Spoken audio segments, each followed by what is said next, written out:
Estamos no ar novamente aí, estamos no ar novamente pelo nosso segundo episódio do nosso podcast de Fora da Área, direto aqui dos estúdios da Digital Lab, enfim, como você preferir, do nosso sistema Correio de Comunicação. Esse é um podcast, como a gente falou aí, primeiro bombou nesse primeiro dia, na sexta-feira, quando a gente gravou, trouxe aí o pessoal, já pode procurar, né? Pode ir lá, dar uma conferida lá na TV Correio, no canal do YouTube da TV Correio. Só conferir lá, tá tudo gravadinho, tudo bonitinho. Eu, Sérgio Montenegro, João Pedro, enfim, a gente bateu um papo aí sobre essa prévia do final de semana, principalmente no futebol, né? O Botafogo que fez o segundo jogo aí na Série C, vitória do Botafogo, daqui a pouco a gente fala mais sobre isso, e também a estreia de Souza Campinense e Nacional de Patos aí pela Série D do Campeonato Brasileiro. Hoje, ao meu lado, mais uma vez, o nosso querido João Pedro Melo, vai estar aqui com a gente, vai bater esse papinho também, e mais um daqueles que eu sempre falei para vocês, que nós temos aqui um timaço, né, que vai estar sempre girando aqui no nosso podcast. Hoje a gente bate um papo aqui, eu acho que as pessoas que nos acompanham sabem bem, o meu querido Vitor Oliveira. João, você peço desculpa para primeiro falar com o cara que tá chegando agora, né, no primeiro momento. A prioridade é dele. Vitão, seja muito bem-vindo ao nosso podcast, ao nosso De Fora da Área. Satisfação imensa em tê-lo por aqui. Suas considerações aí iniciais, amigo. Opa, Mauri, boa tarde, bom dia, boa noite, porque quem quiser assistir vai poder assistir a qualquer hora, né? Podcast. Então, um grande abraço para você, para João Pedro, para quem está nos acompanhando. Um abraço especial para o torcedor paraibano que está feliz da vida, né? Tivemos um fim de semana de ótimos rendimentos dos nossos clubes. Nacional de Patos conseguiu uma vitória aí nos últimos instantes. Souza conseguiu uma vitória maiúscula. O Botafogo uma vitória para lá expressiva. E o Campinense conseguiu também não sair de campo derrotado contra o Pacajus, né? E ainda por cima com um gol nos últimos instantes que dá esse gostinho de otimismo, né? Para a sequência da Série D. Só a Unifacisa que não foi lá tão bem no NBB, mas ainda tem mais um joguinho, a gente fica aí com a esperança, mas uma satisfação imensa, um privilégio grande demais de estar aqui com vocês, dividir essa mesa para que a gente possa falar do nosso esporte, falar do nosso futebol. João, corrobora desse sentimento, dessa ideia de que eu falo do Botafogo. Eu tô meio entusiasmado. Eu tô muito entusiasmado do que achou do Botafogo. Não o Botafogo, não só o Belo. É que o Tiquinho Soares, eu quero só abrir também falando sobre isso. O Tiquinho Soares foi escolhido como o melhor jogador do mês pela Confederação Brasileira de Futebol. Tiquinho Soares que voltou aí ao futebol brasileiro, ainda muita gente com aquela coisa, pô, será que ele tá jogando bem? Será que joga bem? Foi só um lampejo de sorte ali no Porto, não foi tão bem lá na Grécia, mas mostra que o cara tá marcando gols e é a grande referência hoje do futebol brasileiro. Ou eu tô errado, João? Tá certo, Mauri. Um abraço pra você, pro Vitor, pra todo mundo que tá acompanhando a gente em mais uma edição aqui do De Fora da Área. Pois é, cara, é bacana, porque a gente que gosta de futebol, que gosta do esporte, se sente representado quando esses paraibanos estão brilhando aí, né? Eu lembro de um Botafogo e Flamengo, que foi um jogo que chamou a atenção há uma semana, não lembro exatamente assim quanto tempo, mas que tinha Tiquinho Soares de um lado, Santos do outro, né? Entrou o Luiz Henrique, que é um cara que tem uma identificação com o Botafogo, foi pra Europa, voltou, que é de Solânia. Então a gente tem ali no líder do campeonato um ataque formado por dois paraibanos. Entrou, né? Também um Carlos Alberto, que é pessoense, que também paraibano, joga no Botafogo também. O Botafogo que tem uma série de paraibanos, inclusive tem uma matéria do Correio Esporte falando, né, sobre esses paraibanos aí no começo da Série A. No YouTube, quem procurar vai achar essa matéria também.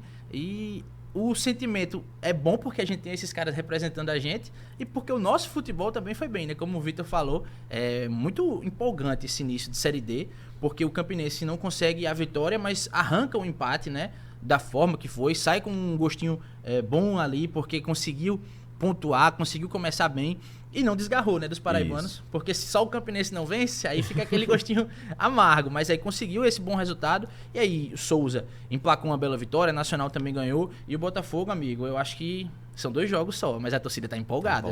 Né? A torcida tá empolgada. Vamos começar. Até Thiago Reis fez gol.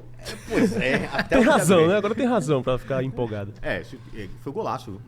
Gol emendou ali. Contou com um desviozinho, mas emendou ali. Quem sabe, né? Boa bola também de Ricardo Luiz. Hoje o Botafogo tem laterais. Esse ponto é importante, porque no começo da temporada o Botafogo sofria pra encontrar um lateral pra cada lado. Agora tem ali Ricardo Luiz e Zé Mário, bons jogadores. Eu queria convidar vocês, primeiro pra gente falar sobre iniciar nosso bate-papo hoje pela Série D. Acho que Série D.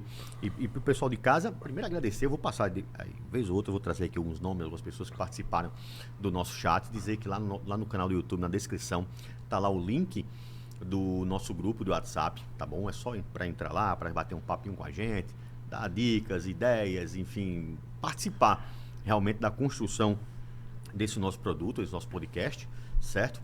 E agradecer, claro, a imenso carinho que nós recebemos aí nas redes sociais, no Instagram, no Twitter, no Facebook, enfim, nos nossos meios de comunicação, todo o carinho, o pessoal aí gostando aí. A gente vai, claro, trabalhando dia após dia, como eu falei no primeiro programa, né? A gente só tem início, só tem data para começar, para terminar não. Agora vamos viver isso aí por muito e muito tempo.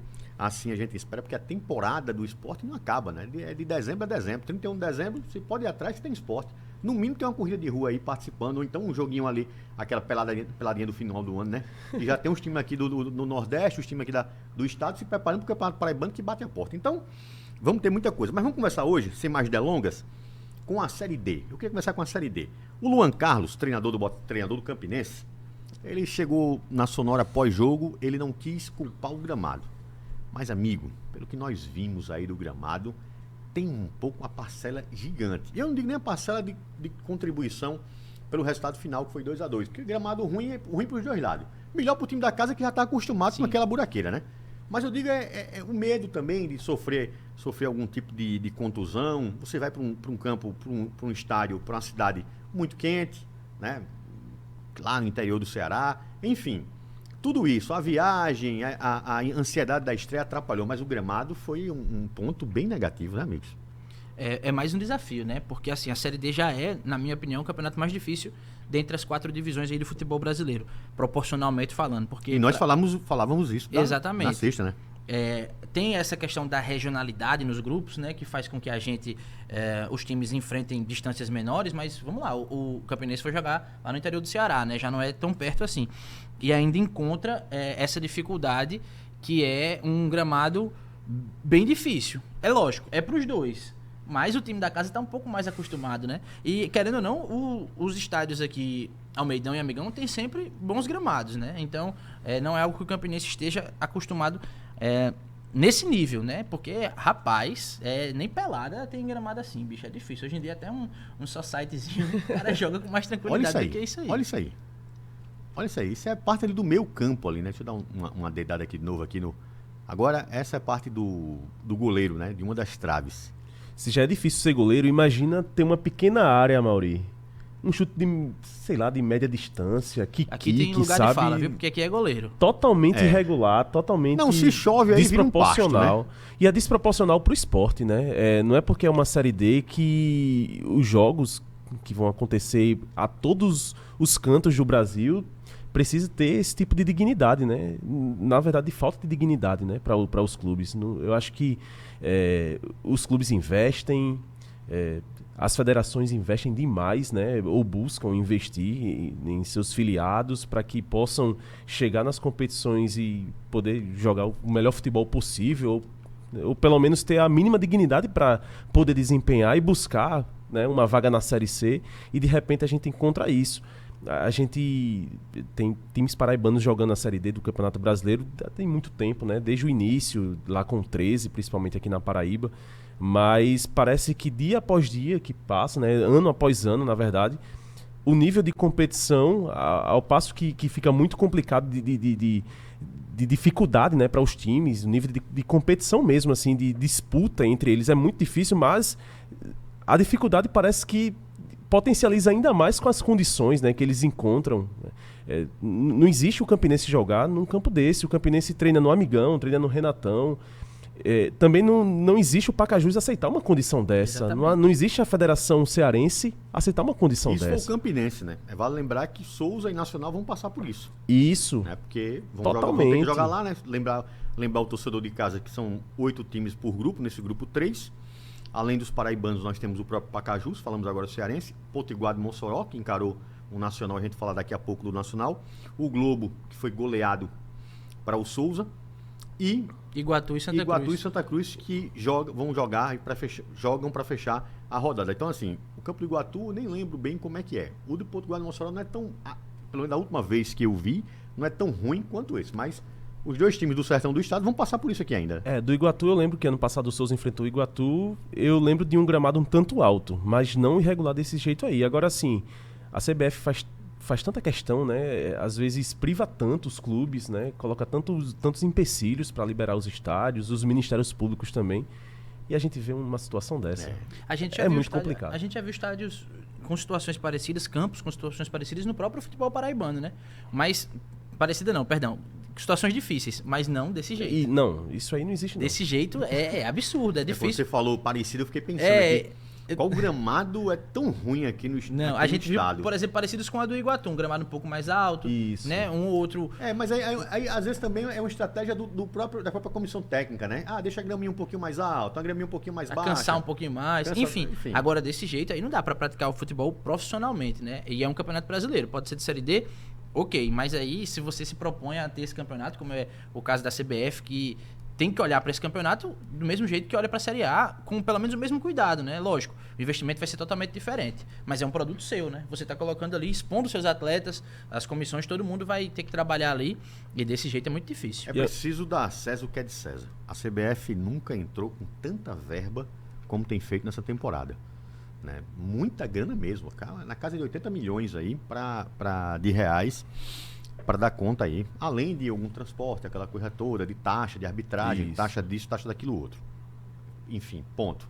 Isso dá o que, Amaury? Quase 300 mil reais aí por time, né, participante dessa Série D do Campeonato Brasileiro, que são 64 times. Né? E a passou de fase, a CBF promete mais 100 mil, Pix de 100 mil para cada um. Quer dizer, é um investimento legal, porque pelo menos você deixa o seguinte, nós não vamos ter, assim espero, não vai ter jogo porque deu WO, porque o time estava com salário atrasado e os jogadores não foram para campo. Isso, aquilo. Pelo menos para manter a estrutura dos times, tem mantido. Agora, é muito mais do que só disponibilizar dinheiro, não é isso?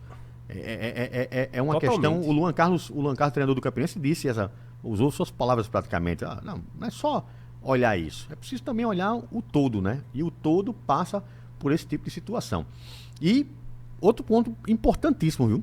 Só tinha uma rádio transmitindo o jogo no estádio. Você vê como uma coisa pouco fomentada, tem uma mídia mais baixa, enfim, eu não sei os problemas do interior do Ceará. Mas você vê que o jogo só tinha uma rádio transmitindo. Então ninguém tem os gols da partida. Ninguém sabe como é que aconteceram os gols. A exceção de uma rádio e uma TV lá do Ceará. Fora isso, não tinha mais nenhuma equipe. Então, eu acho que é um pouco mais, né? Falta muito ainda para a gente ter, no mínimo, um campeonato profissional decente.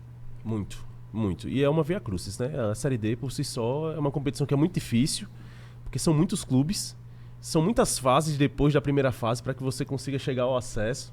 E vamos tirar um exemplo aqui do Campinense, que é um clube gigante do nosso futebol da Paraíba, que recentemente foi vice-campeão da Série D. Se o Campinense não consegue uma classificação para a próxima fase, e aí eu estou falando da primeira fase, não estou nem falando das fases finais. O Campinense, no próximo ano, não vai ter calendário. Né? O Campinense não vai ter calendário. Então, é uma situação que é complicada e que, diante de uma circunstância de jogar num campo desse, a pressão aumenta muito mais, é uma responsabilidade muito grande. O Campinense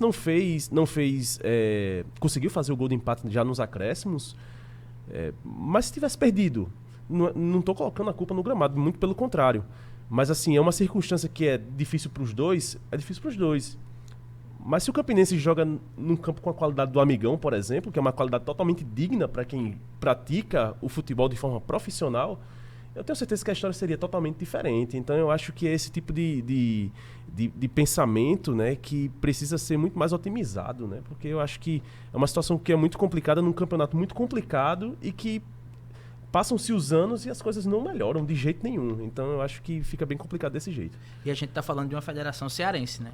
Que hoje tem o Fortaleza, tido por muitos como um dos principais times do país, que gira muito dinheiro, que terminou no verde, no azul, né? A última temporada. Então, tem o Ceará também, acabou de ser campeão do Nordeste. Isso. Tem Pela esses Série dois, B. exatamente, tem esses dois clubes gigantes. E também tem que olhar para a Série D, para a Série C, para os times que estão disputando essas divisões inferiores, mas que representam o Estado, né? Como é que um time da Federação Cearense disputa um jogo de Série D numa situação dessa, né? Sem transmissão adequada, sem um lugar digno para praticar o futebol. Então, a gente está falando de uma federação que tem dinheiro e deixa o jogo Mas é muito dessa espelho forma. também, né? Porque você vê que a Confederação Brasileira de Futebol fechou a transmissão da Série D na sexta-feira, né? Com a empresa. Isso. Teremos transmissão da Série D a partir da segunda rodada. Mas só foi fechado na sexta. Um dia menos de 24 horas antes de realmente começarmos a disputa. Então você vê que primeiro olha assim uma prateleira, a outra fica meio esquecido. Futebol feminino, coitado, esse é que sofre mesmo, né? Agora que temos pelo menos na Série A, né, de futebol feminino, tem transmissão, é bonitinho e tal, tá mais organizado. Mas as demais a gente sabe do problema. Amigos, vamos para Natal? De Ceará para Natal. Acho que surpresa zero. Para mim, o Souza merecia vencer com muito mais, porque o Souza é muito mais time do que o Globo. Na verdade, o Souza é muito mais time do que todos esses que estão aí dentro desse pacote. Não é isso? O Souza continua mostrando que é um grande time, que tem um grande trabalho. E coitado do Globo, né, rapaz? Não viu nem a cor da bola. O Globo que já está acostumado ali a disputar a Série D com os paraibanos, mas, enfim, mais uma boa atuação. Você sabe quanto é que foi Globo e Souza ano passado? Quanto? Me lembre aí. 5-1. Lá em Souza. Tá lembrado? 5-1 lá em Souza. Só o Souza deixou um golzinho a mais e jogou fora, né? Então... Quando o Globo vê que vai jogar contra o Souza, pega a tabela assim, acho que já fica uma preocupação danada. Mas é isso, o Souza seguindo esse bom trabalho dessa temporada, né? Se a gente viu casos de times que começaram a temporada de uma forma negativa e aí se readaptaram para chegar no Campeonato Brasileiro, o Souza pegou o que teve de bom e foi muita coisa boa, né, no começo da temporada. Foi finalista do campeonato paraibano, para chegar e já começar bem. Agora é isso, né, Vitor? É muito difícil. É um campeonato que é longo, que para você passar da fase de grupo você tem uma eternidade, aí chega em um monte de mata-mata. Então é uma situação muito difícil, mas o Souza mostra que está preparado para, quem sabe, brigar por esse acesso. Né? Isso, eu posso pagar com a língua, mas eu acho que não tem nenhum time, nenhum clube no grupo do Souza, grupo 3, né? Grupo 3. 3. Grupo 3. Acho que não tem nenhum clube no grupo 3 tão preparado para passar de fase do que o Souza. Não sei se vai subir, mas eu acho que... é outro campeonato, né? Depois que chega exatamente, no mata-mata... mas assim, é um time que manteve praticamente 90% do elenco, principalmente da base titular. Acho que da base titular só perdeu o Breno César. Só o Breno, é. Isso. Renatinho tem um time na mão, né? Na mão, totalmente. Esse trabalho que tem um longo prazo, a gente vê o resultado, né? Com tranquilamente. certeza. E olha que não é nem um longo prazo, exatamente, né? É início de temporada. É, de fato, manter uma receita que deu sucesso no primeiro semestre, né? E fazia tempo que a gente não via, por exemplo, o Souza conseguir fazer isso. Porque nos últimos anos o Souza perdia peças importantes. Isso. Perdeu o Natalício há 2 anos. Perdeu ano passado o Arthur. O próprio Esquerdinha. Próprio Esquerdinha, isso mesmo. E esse ano, por exemplo, não perdeu o Luiz Henrique, não perdeu o Carlos Vitor, o Daniel Souza está aí, o goleiro Igor Leonardo está aí, o Marcelo Duarte não foi pro Ferroviário como foi ano passado. Então, é uma receita de sucesso que aconteceu no primeiro semestre, porque, na minha opinião, o 13 foi campeão com todos os méritos possíveis, mas o melhor time da Paraíba hoje, para mim, é o Souza. A nível de desempenho, a nível de competência dentro das 4 linhas, é um time que compete demais e que consegue, sem dúvida alguma, atrelar tudo, né? Resultado, bom desempenho, boas conquistas, porque conseguiu já o calendário para o próximo ano. Uhum. Então eu acho que, sem dúvida nenhuma, dos clubes que estão dentro da competição... É o único time, na verdade, 3, né? É o único time, na verdade, que tem calendário. Tem calendário na seção também o Botafogo, né? Porque se o Botafogo cair, já tem calendário. Se subir, também tem calendário. Se permanecer, tem calendário. Mas o Souza, tirando o Botafogo que está na série acima, é o único time que tem calendário para a próxima temporada, ou eu estou enganado? E o 13, né? Ah, e o 13. É o 13. Porque o 13... dos times que estão atuando. Desses times que estão atuando agora, é o Souza. Mas vamos falar agora do Nassinha. Nassinha, simplesmente, mais uma vez, eu acho muito bonito o Zé Cavalcante. Eu acho que é um dos estádios mais... charmosos aqui no nosso futebol, né? E iniciou bem, contra um time difícil, venceu com autoridade. O que é esse Nacional? Será que é aquele Nacional que vai nadar, morrer na praia? Ou esse Nacional agora vai desencalhar e começar a viver um novo momento? Não assisti o jogo, confesso, não tive a oportunidade de assistir, tava meio baqueado ontem na saúde, né? Então acabei ficando um pouco à parte no turno da tarde, né? Mas pude acompanhar os melhores momentos, vi uma equipe que criou bastante, né? Porque os melhores momentos que eu assisti tiveram lances de perigo do Nacional, assim, em demasia, né? Quase que não acabava os VTs que eu assisti. Então, fico feliz, né, pelo Nacional, principalmente, ter conseguido vencer a primeira partida. Vi que o Esquerdinha jogou bastante, né? Inclusive marcou um gol, estava extremamente ativo em todos os lances que eu vi e com bons lances, de fato, né? Dois gols fora da área, né? Exatamente. 2 gols, batida. E já Caio na reta Capixaba final foi o primeiro e o Esquerdinha marcou o segundo. Isso, e já na reta final. Eu acho que a gente precisa ter muita paciência, né, na análise do Nacional, porque é um time que apesar de quase se classificar no Campeonato Paraibano, cair nos acréscimos, era um time, para mim, ainda muito irregular, tecnicamente. Eu acho que é um time que não convenceu jogando, né? Com o Flávio Araújo, também não com o Lamar. Acho que faltou muita paciência com o Lamar também. Acho que poderiam ter investido muito mais nele, porque no ano passado ele conseguiu fazer algo que pouca gente apostaria, né? Que o Nacional conseguiria fazer. E agora com a chegada do Rodrigo Fonseca, que eu estou muito curioso para saber Confesso até onde também vai que o eu não Nacional. conheço. Não Confesso conheço. que eu não conheço o Rodrigo Fonseca, não conheço o trabalho dele, outros trabalhos dele, mas eu acho que tem boas peças, né? Contratou bons jogadores que conhecem esse núcleo nordestino, né? E é uma chave que é regional. Então eu acho que a diretoria acertou muito nisso. Mas ainda precisa de muito tempo para que a gente possa, de fato, entender aquilo que o Nacional vai poder entregar dentro das 4 linhas. Acho que, inclusive, vou até citar nosso amigo Elison Silva, né? Porque ele fez fez um ponto importante nas redes sociais, que o Nacional foi eliminado contra o Botafogo nos acréscimos, e ontem conseguiu os 2 gols também nos acréscimos, né? Então, eu acho e espero que esses 2 gols aí possam dar muito otimismo e muita força aí para o Nacional nessa primeira fase, porque apoio da torcida tem. Ontem tava lotadinho de novo, José Cavalcante, viu? Tava bonito.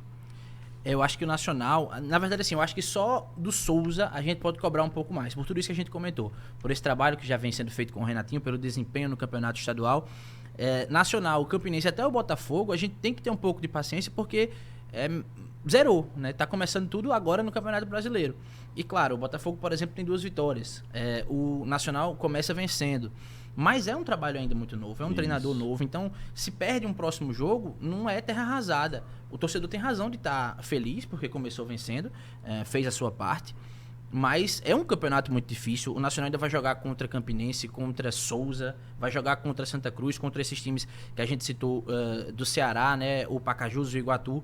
Tem todo um grupo aí difícil para o Nacional e tem que ter paciência. Tem que entender como é que esse trabalho vai ser feito a longo prazo, né? O trabalho tem que acontecer a longo prazo. Não dá para, com 2 reveses aí, demitir o treinador e já tentar começar de novo.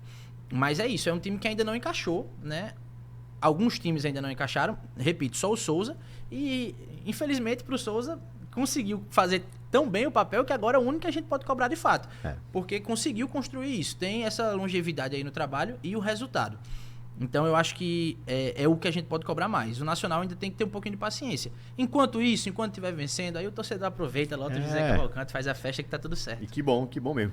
Esse é um podcast de Fora da Área, é um produto do Digital Laboratório Digital Lab. Você pode curtir, acompanhar lá nas redes sociais, o @Correio Digital Lab, e também acompanhar as nossas redes sociais que aparecem aí no cantinho da tela.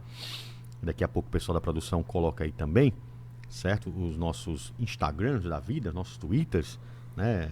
A galera, o Twitter, eu confesso que eu sou muito mais observador do que um cara de tá lá todo dia todo conversando. Mas agradecer aqui algumas pessoas, alguns amigos que vêm aqui, curtem, estão gostando aí do nosso trabalho, a Aline Deis, a Maria Dantas, o Pedro Marques, o Francisco de Assis Carvalho, Luan Souza, Marineide Ribeiro, Ricardo Campos, a Rosa Souza, José Oliveira, pessoal aqui do Sertão do Estado, também aqui da cidade de Patos, Andresa Carla, você lembra da Andresa Carla, né? Trabalhou com a gente. Abraço. Um abraço aí pra Andresa também, e cobra sempre, viu? Vamos falar do Nacional, então por isso que eu comecei na Série D hoje, para não ter o que reclamar, né? O pessoal não tá reclamando, né? Isso? Mas é isso, Série D começa muito, mas muito bem pro futebol paraibano, e eu espero, torço para que a gente possa continuar assim. O lado ruim de tudo isso é como a gente já falou, vem falando aí com o passar do tempo, né? A Série D, ela é regionalizada, então isso quer dizer que quando for cruzar logo antes das oitavas de final, que é o 32 avos, já elimina aí um ou outro. Se os times paraibanos passam, é muito provável que nas oitavas e quartas de finais os paraibanos acabam se destruindo, se matando por si só. Não dá pra gente chegar lá com 3 paraibanos. Teria que ser uma conta bem maluca. E como a gente já tem uma rodada ainda, faltam 13 só para acabar essa primeira fase, não há necessidade de a gente estar debatendo isso aqui agora, né? Vamos falar de Série C? Que se a Série D começou bem, a Série C continua melhor ainda. O Botafogo venceu o Remo lá fora com um gol do Nathan Costa. Que cabeçada bonita, jogada. O primeiro ponto do Botafogo. O time parece que tem jogada ensaiada. E não é porque fez o gol de cabeça do escanteio, não, mas a gente percebe em bolas paradas próxima à área, até mesmo escanteio, porque escanteio também é uma jogada ensaiada, que o Botafogo tem treinado bem esse tipo de situação. Parabéns aí ao Felipe Surian. O pessoal tá falando na rede social o surianismo. Isso. Eu quero daqui a pouco se vocês falem se é muito, é por aí ou não é. Surianismo, que aí seria uma cópia do dinizismo, né? Que é o por grande, aí. Isso. é a grande formação, o grande futebol que tem sido aplicado no Brasil hoje é com o Fluminense lá, que tá bem na Libertadores, bem que só aí no Campeonato Brasileiro, e foi atual campeão do Campeonato Carioca de Futebol. E depois, no final, Thiago Reis. E eu acho que o Thiago Reis merecia o gol, acho que sei lá, por tempo, né? Precisava fazer um gol. Mas não que o Bruno Paraíba não tenha jogado bem. O Bruno Paraíba mostrou até, inclusive, ser um jogador versátil. Eu queria que você fizesse essa análise aí desse Botafogo e Remo e o que esperar desse Botafogo e América. E pro torcedor, um ponto importante, tá? O América ainda vai disputar a primeira partida da final do Campeonato Potiguar na quarta-feira. Isso quer dizer que, se o América perde, empata, vai para um Botafogo contra o Botafogo com um time, tem que ir com um time misto, porque não vai dar para desgastar o time em 10 dias, 4 jogos. E é contra o ABC, eles não vão querer perder pro ABC de jeito Pois nenhum. é, então vai facilitar a vida do Belo. É um campeonato à parte, né? Isso. Muito E mais aí? importante do que essas primeiras Que- rodadas. onde esse Belo vai chegar, amigos? Calma, torcedores, calma. Porque é o seguinte, se empata contra o América, é um bom resultado. Sim. Porque se a gente colocar aí na conta um empatezinho fora de casa, principalmente depois desse início, já tá um ótimo resultado. Mas o que, é que a gente tem de tabela? É o segundo colocado contra o último, né? É um time que venceu 2 jogos contra um que não venceu ainda. Então o Botafogo chega, a torcida já chega cobrando. Pô, temos que ganhar do América. Mas é isso. Essa é a questão de ter calma. Porque se empata e até se perde... Pô, dá pra entender a mágoa da torcida por conta desse começo. Mas não é o fim do mundo. Se empata, tá ótimo. E aí se ganha, tá perfeito. Então, é um pouquinho de paciência ainda, porque é um campeonato que ainda vai ter muita água pra passar por debaixo da ponte. Esse começo do Botafogo tá ótimo. Para além da cabeçada do Nathan Costa, eu queria citar o cruzamento do Zé Mário. Porque essas jogadas estão um surto em defeito, né? O primeiro gol no jogo contra o Operário já foi no escanteio. Já foi de Isso. cabeça também. Do Lucas, se não me engano. Netinho. Netinho. Netinho Foi cobra Netinho pelo lado que cruzou. direito Não, e e Zé o Mário cab- pelo E o cabeceio do primeiro gol contra o Operário de Lucas Santos, zagueiro. Pedro Carrerete. Pedro Carrerete, Perfeito. do outro zagueiro. Do outro zagueiro. Ontem, do mesmo jeito, quase Lucas faz, né? Exatamente. E aí a bola foi no travessão. Não, Bismarck. Bismarck Isso. pegou aquela. Mas se você analisa o cruzamento ali do Zé Mário, parece algo ensaiado mesmo. É uma bola que chega ali no primeiro pau, buscando alguém, né? Em velocidade. Detalhe, Exatamente. viu? O goleiro não consegue nem reagir. Não tem tempo para aquilo porque é muito forte o impacto. E já mostra que tem essa valência, né? De fazer da bola Quem eram os parada. laterais no início da temporada? Lucas Mendes. Que Aí, ainda tá no Tá no clube. banco, inclusive, isso, né? tinha Lucas Mendes, Eric também, isso do lado direito, né? Do lado esquerdo tinha Léo Kovic, Campos e Léo Léo Campos. Kovic. Léo Isso. Campos que destacou mais por conta da questão com a noiva aqui, né? A xenofobia, que tomou conta aí das redes sociais e indignou todo mundo. Não conseguiu dentro de campo aparecer nem um pouquinho. O Léo Kovic também teve chance, mas não conseguiu se firmar. Agora a gente tem Zé Mário e Ricardo Luiz, que são 2 bons laterais, né? Então, nesse momento, o Botafogo tá bem Assistência servido. dos dois ontem, né? Zé Mário no primeiro gol e Ricardo no segundo. Pra você ver a diferença que faz, né? E assim, a defesa também é totalmente diferente, né? Mota, você que é goleiro, Vitor, pode falar com mais propriedade. Que mas goleiro, viu? Mota, que é isso. Serginho falando comigo ontem também na hora do jogo, bicho, o que é que tá acontecendo? muito, muito boas as Serginho atuações. empolgado, né? Tem que diminuir mas- porque Serginho é empolgado. Mas o que pelo Mota menos fez- pelo Mota eu perdoo, porque realmente o Mota tem feito um excelente trabalho. Tem pego muita bola, eu acho que o Serginho tá certo. Claro né? que fala um pouquinho também sobre o time estar um pouco exposto, né? De receber, assim, tantas finalizações para fazer o Mota trabalhar. Mas, se isso acontece e você tem um goleiro confiável, tá tudo certo, né? Isso. É bom quando ele trabalha um pouquinho também. É verdade. É como a gente conversou na sexta-feira, inclusive, sobre o Botafogo ter sofrido pressão do Operário no primeiro jogo, né? Em algum momento o Botafogo sofreria pressão do Operário, porque o Operário é um time grande, é um time que tem bons jogadores. Ontem do mesmo jeito. Ontem não tinha como o Botafogo não sofrer pressão do Remo, ainda mais marcando o gol ali dentro dos primeiros 20 minutos, se eu não me engano. Foi isso mesmo? Isso. Isso mesmo. Não lembro exatamente a minutagem, acho que foi aos 15 minutos, mas se já sofreria naturalmente a pressão do Remo, ontem que ia sofrer mesmo, ainda mais... 19. Isso, ainda mais saindo à frente do placar. Um Remo que tem Gustavo Bochecha, que até um dia desse jogava no Botafogo do Rio de Janeiro, passou por Juventude também, se eu não me engano passou também pelo Sampaio Corrêa, era parceiro do Renatinho, inclusive eles se falaram ontem no campo, tiraram ali o sarro entre eles, né, de bons amigos de profissão, mas não tinha como o Botafogo não sofrer pressão ontem do Remo. São muitos jogadores bons. É um treinador muito bom como Marcelo Cabo. Mas eu acho que o que fica de mais positivo para o Botafogo é que o Botafogo competiu, né? Para a torcida do Botafogo, para a gente que analisa. No primeiro semestre a gente viu um Botafogo praticamente inoperante. Um time que pegava a bola e não conseguia executar nada. E agora o Botafogo consegue marcar sob pressão, consegue marcar em bloco alto, bloco baixo. O Botafogo consegue ter a bola e ser lúcido, consegue organizar jogadas. E ontem marcou muito alto, tanto que eu senti um pouco cansaço. Não é nem um cansaço, um pouco mais de administração física no final, porque o Botafogo estava realmente, em muitos momentos, o Bruno Paraíba, o Bismarck e o Fernandes, enquanto estava em campo, Matheus que saiu... Matheus, não sei por que eu falo Fernandes, toda vez eu falo Fernandes. Mas enfim, para mim vai ser Fernandes. Eu não sei por que vai ser Fernandes, mas vai ser. Vamos procurar depois da ficha, né? Vai que tem. E o Matheus, Matheus que inclusive saiu ontem, ao que tudo indica, uma fadiga, realmente, saiu no domingo, uma fadiga, né? Ali um cansaço, teve que sair mais cedo do jogo, o Jailson entrou. Mas os homens de frente do Botafogo, dentro da grande área, praticamente, do Remo. Então, é uma novidade do que a gente está acostumado a ver no Botafogo aqui, né? Isso é o sorianismo, né? Isso. Tá aí, é o sorianismo. É esse estilo de sufocando o adversário. E assim, um lado bom, porque isso vai trazer esse desgaste mesmo, não tem pra onde correr. Quando os caras estão correndo desse jeito, estão apertando desse jeito, sufocando lá em cima, vão cansar. Mas o lado bom é que a partir da próxima rodada é jogo só no fim de semana, né? Isso, isso que eu ia dizer. O calendário da Série C ele facilita demais, né? Pra que isso aconteça. Não tem quem reclame. Não dá vai pra ter trabalhar, essa correria que teve agora, de alguns jogos que causou essa... O Zé Mário também ali sente ali câimbra no final. Então, muita gente sentindo, vai dar uma melhorada nisso aí, porque vai ter sempre uma semana de trabalho, uma preparação, um descanso, que vai dar para o sorianismo ficar sempre presente. Eu acho que também é a viagem, né? Porque você sair, infelizmente, a malha aérea do nosso país é horrível.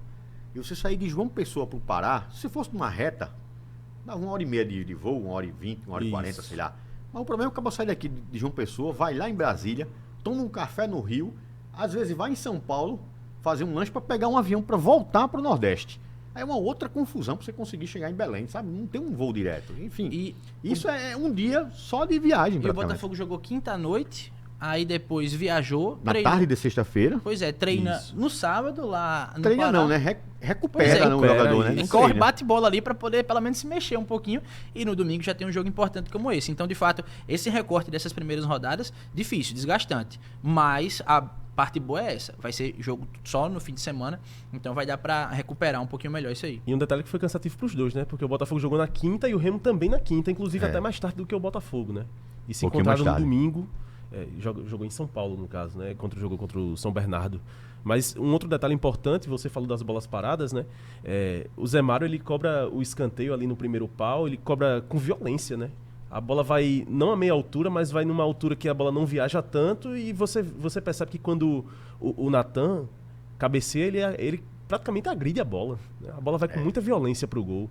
Depois... A curva vai procurando justamente a cabeça do jogador, né? Ele bate com a perna esquerda ali e o arco que ela faz justamente se encontra e aí é que o impacto é forte mesmo. Isso, e no primeiro jogo o Netinho cruzou do mesmo jeito que ele cruzou ontem pro Bismarck, né? A bola sobe e cai com velocidade, né? E aí o jogador consegue também agredir a bola. Bate muito bem. É trabalho. Inclusive era o batedor também das bolas paradas do Ipatinga, né? Eu tava inclusive dando uma olhada no Instagram dele, porque ele coloca lá muitos lances dele. E eu tava vendo os lances dele no Ipatinga no primeiro semestre e os cruzamentos do mesmo jeito. Teve um jogo subindo e caindo. E teve um jogo que ele fez um gol de fora da área com a bola rolando e um gol de falta também. 2 gols num jogo só, desse jeito. Então, ele pega muito bem na bola e falhou ali na saída de bola que gerou o gol que eu acho que estava impedido. O Muriqui, quando recebe a bola ali no gol do Remo, né? Muriqui tava ali projetado. Mas era um lance bem difícil também, né? Eu achei um lance bem difícil. E pela velocidade, pela projeção, né? Mas acho que estava impedido. Mas o torcedor tem que lembrar que na Série C o VAR só vem na segunda fase, né? O que dá uma raiva, né? Porque você saber que tem a tecnologia... jogos... Você saber que tem a tecnologia à disposição, que é usada na Série A, é usada na Série B, e na Série C não é usada. Mas enfim, o Netinho foi um pouco displicente ali, né? Tentou sair jogando numa área que tinha muito jogador do Remo, mas enfim, no todo é um cara que tá participando bem, nesse estilo de jogo. em que um volante toma conta ali da cabeça da área e tem outros 2 caras de mais articulação, né? O Netinho, que pega bem na bola, o Marco Antônio, que tem esse dinamismo, que eu não imaginava que fosse titular no começo do campeonato, né? O Marco Antônio. Mas que é um cara jovem que tá fazendo também boas aparições. Eu queria até levantar uma polêmica, mas eu vou deixar a polêmica para depois. Para não dizer que, estão torcendo contra, não sei o quê. Mas tem jogador no Botafogo meio esquecido. Eu tô sentindo que tem um jogador meio esquecido e que chegou com status de estrela no início nessa temporada. Veste a 10, né? Não só ele, mas um jogador assim, mais nosso, mais perto. Tenho sentido uma falta dele. Cadê o cara? Não tá. Opa, já sei de quem você tá falando. Entrou no lugar da casa ontem. Opa, não. Djavan. Ele mesmo. Tô achando que... Se eu tivesse cantado alguma coisa assim, bicho, aí achei que você tá falando de Vitinho, né? Não, o Vitinho entrou. O Vitinho tem jogado. O Vitinho entrou ontem.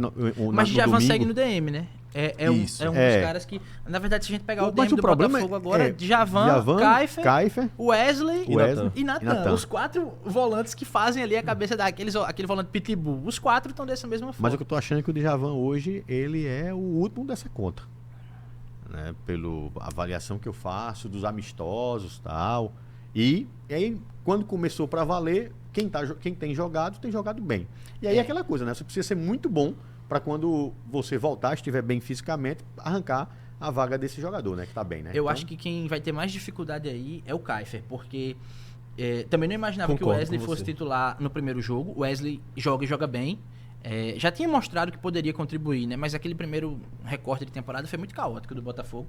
Então era difícil entender o que era que ele podia render. No primeiro jogo ele joga bem. Natan entra no lugar dele. E Natan, quando é anunciado pelo Botafogo, a gente vai lá, procura o famoso DVD, né, no YouTube. Um recorte com os melhores momentos. E Natan parecia ser um cara promissor de fato. Entra, joga bem também, mas se machuca. Aí é que eu acho que o Kaifer tem um pouco de dificuldade nessa fila. Porque se o Wesley joga bem, se Natan joga bem, e se ainda tem o Djavan, né? Enfim, não sei como é que o Kaifer vai voltar. Se é que volta a jogar pelo Botafogo. Porque eu acho que não joga mais. Tava machucado, tava até na bronca ali com o pessoal que não tava querendo. O machucado dele é um machucado mais sério do que a gente pensava, né? Algo no joelho. O Kaifer realmente tem aí um futuro bem na aberto. Verdade, é na região, na região do pubis. Do pubis, isso. Desculpa, joelho não, pubis. Mas enfim, amigos, isso é um projeto, como eu falei, né? Do Digital Lab, nosso podcast de fora da área. É bom demais a gente conversar no podcast. A gente vai falando. Estamos aqui quase 40 minutos aqui batendo papo. Estamos chegando nos encerramentos. Mas pro torcedor de casa, Botafogo segue aí na liderança. Essa semana só volta a campo. É sábado, né? Sábado ou é domingo? Memória tá falhando aqui. Agora tá falhando. Tá no segundo lugar, né? Sábado. Não é sábado? Sábado contra o América. 9h30 da noite. Opa, é sábado. Eu achava que era domingo. Não, é sábado. Que era segunda, na verdade. Agora, Amaury, o Botafogo tá empatado. Na verdade, tá no segundo lugar. O primeiro lugar é do São Bernardo, que tem um golzinho a mais, né? Um gol a mais, exatamente. Um gol a mais. E logo depois vem o Pouso Alegre também com 6 pontos, mas com um saldo menor. O saldo, na verdade, é igual ao do Botafogo, mas nós fez vamos falar gols. muito ainda desse Botafogo na sexta-feira, que antecede aí.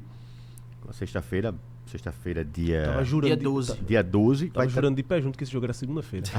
Então, sexta-feira, dia 12, nós teremos o terceiro episódio do nosso podcast lá no YouTube. Peço ao pessoal aí para comparecer, para compartilhar e comentar, claro, aí na nossa descrição. Tocar no sininho, enfim, tudo que vocês já estão acostumados e garantivo. Estamos chegando aí, daqui a pouquinho vai estar ao vivo também, né? Então vai facilitar ainda mais esse bate-papo. Então o Botafogo joga no final de semana aí contra o América. Assim também todos os nossos outros times. Nacional e Souza agora jogando em casa, ou Campinense jogando em casa, Nacional fora, Souza em casa. A gente também vai falar dos nossos times na Série D. E essa semana também, na sexta-feira, a gente vai trazer também o resultado aí, quem sabe, a classificação da Unifacisa, que enfrenta o César Franca pelo segundo e último jogo, ou o quinto e último jogo da série das quartas de final. Na torcida. No quarto jogo, a Unifacisa não conseguiu acompanhar o ritmo do Franca, que precisava de fato vencer, porque senão estava fora, né? Então agora chega um jogo decisivo. Foi um primeiro período horrível da Unifacisa. O Franca desgarrou e aí ficou difícil. E aí ficou difícil. Mas agora fica tudo pro último jogo, né? Emoção e na torcida para a Unifacisa seguir fazendo fazendo história. E final de semana história. também tem aí a largada não, mais uma etapa aí do Sul-Americano de vôlei de praia, com os nossos queridos Renato e Vitor, e o George e o André. Renato e Vitor, made in Paraíba, 100% Paraíba, né? Eles já estão aí na caminhada rumo a Tóquio, já somando, se conquistar esse título, já vão largarem mais ainda na frente, e quem sabe aí Eu acho que a Paraíba sempre teve bons nomes no vôlei de praia. A gente lembra aqui, rapidamente, aqui do Zé Marco. Olha só com quem eu lembrei. Fera, né? A gente pode dizer que o baiano Ricardo era um pouco paraibano também. Nós temos também essa nova safra, né? De bons jogadores. Nós temos o Álvaro, que jogou Olimpíadas. Quer dizer, nós temos aí um futuro muito bom aí pela frente também no vôlei de praia. Meus amigos, obrigado mais uma vez. Foi ótimo bater um papo com vocês. E claro, vocês vão estar sempre por aqui no nosso dia a dia, nesse bate-papo aqui no De Fora da Área, direto desse projeto aqui do Correio Digital Lab. Vitão, valeu, cara. Valeu, Amari, e tô disponível aí para as próximas vezes. Satisfação enorme estar aqui com vocês, grandes amigos, né, do jornalismo da vida também. Bom demais. John People. Só mandar aí o WhatsApp, sexta-feira, né? Sexta-feira, se quiser. Fazer de tudo para que o Jornal da Correio esteja bem adiantado. E aí a gente chega aqui para conversar mais uma vez. Beleza. A você de casa que nos acompanhou até agora pelo nosso canal no YouTube, aquele abraço e a gente volta no próximo episódio, que vai estar liberado aí na próxima sexta-feira, às 7h45 da noite, dia 12 de maio. Eita, domingo é dia das mães. Caramba, que alegria, que saudade. Mas que bom. Vamos lá, pessoal. Valeu, forte abraço e a gente encerra mais um De Fora da Área. Solta o som de...